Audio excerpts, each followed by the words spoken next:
បាត់ទាត់ជាតិបាទីបាទកវែងមកស្លាប់ខាងស្ដាំកន្លែងនេះ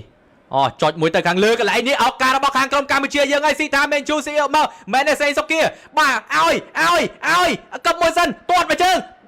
អាយ៉ា yes ពីរទៅមួយ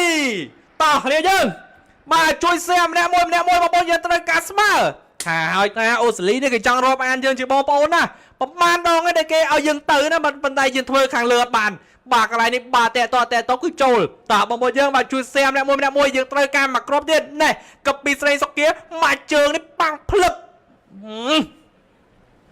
2 ទល់នឹង 1តោះយើងដាច់ជើងចោលហើយតែប៉ុណ្្នេះបងប្អូនយើងតោះបាទជួយសែម្នាក់មួយបងប្អូនយើងលើបានប្រហែលសេហើយបាទ2000ហើយតើបងប្អូនយើងតោះបាទហៅគ្នាមកបាទ2-1មានសង្ឃឹមអ៊ុតទៀតហើយបាទអូលើកទៅមួយសាទៀត yes តាហើយថាអូស្ត្រាលីគេចង់រាប់អានយើងណាពីស្មើ yes អូយអូនហ្គោលហ្នឹងក៏យ៉ាងណាហ្នឹង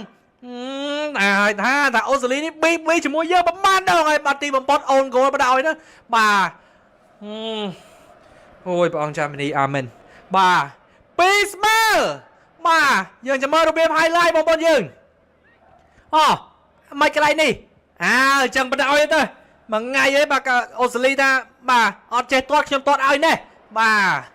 អូយអរគុណបាទពីស្មើតើបងប្អូនយើងសុំ 10k តើបងថ្ងៃនេះបាទណែបាទអញ្ចឹងឡើងបដ ாய் ហ៎បាទ